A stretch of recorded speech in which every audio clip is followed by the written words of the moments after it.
The cycle of life and death continues. We will live.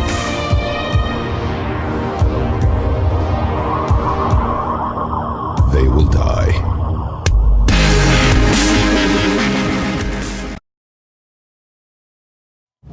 Welcome to the League of Legends Champion Spotlight, featuring Teemo, the Swift Scout. Teemo is a ranged champion with a number of builds, including mage, as well as physical or magical DPS. In this spotlight, I'll be covering a couple of DPS builds, but don't be afraid to experiment with your own. Teemo's passive is Camouflage. If Teemo stands still for a few seconds, he becomes invisible.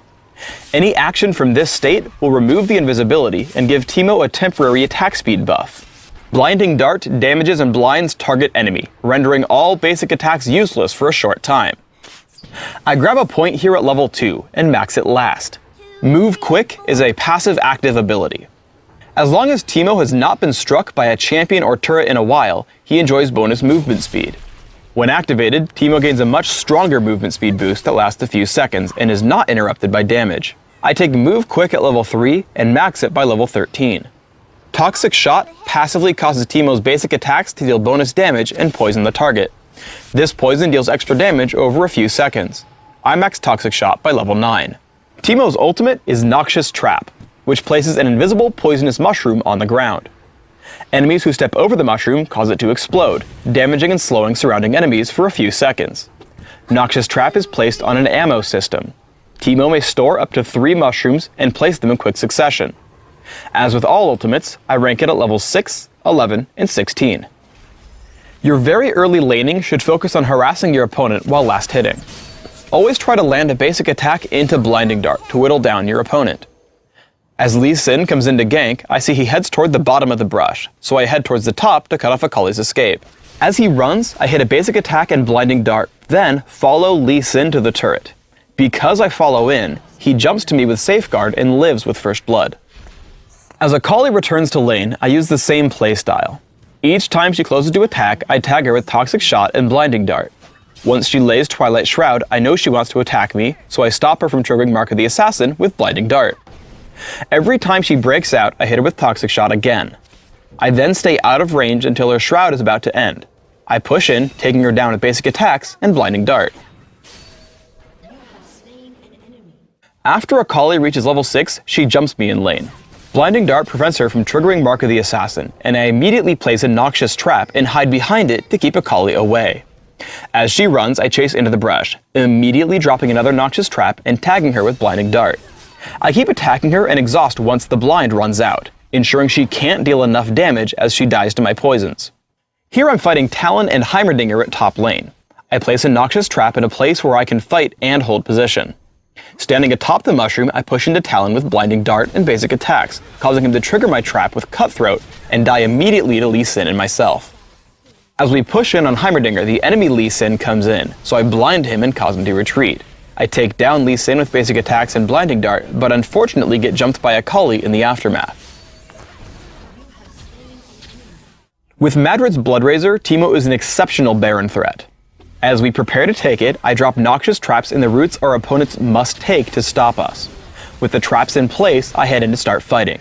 All I have to do here is keep attacking and watch 2 things: the movement of my enemies on the minimap, and green bubbles that Baron Nashor occasionally spawns underneath his attackers. You can see it here under Taric, knocking him up and preventing him from dealing any damage. Always make sure to dodge these attacks. Teemo is also an exceptional anti-assassin champion. In a teamfight in mid, I spot Akali heading in. Blinding Dart and basic attacks completely stop her ability to kill Lee Sin. If it weren't for Soraka's wish, she'd have died to my Noxious Trap on the way out. Immediately after, I tag Talon with Exhaust, also stopping him from hurting my team until he flashes away to the low health Evelynn.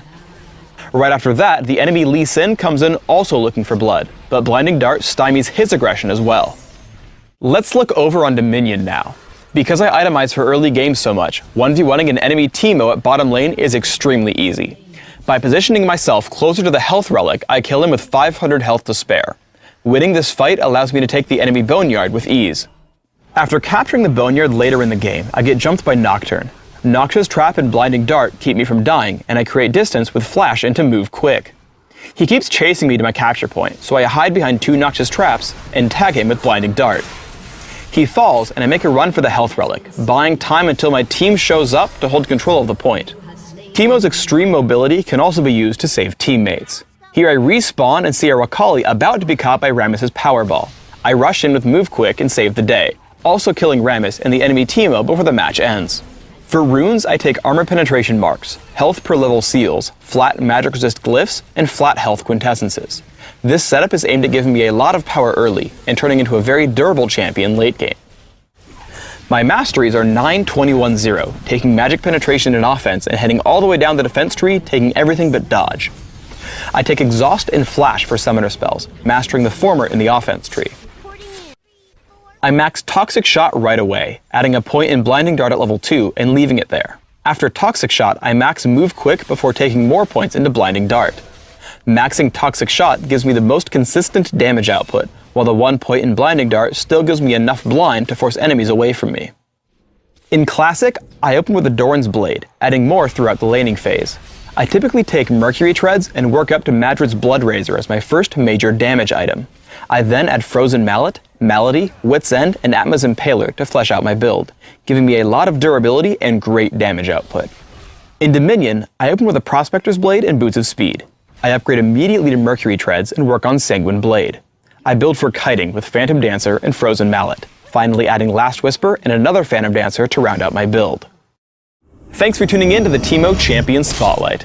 Please subscribe to the Riot Games YouTube channel above, and don't forget to thumbs us up just below the video.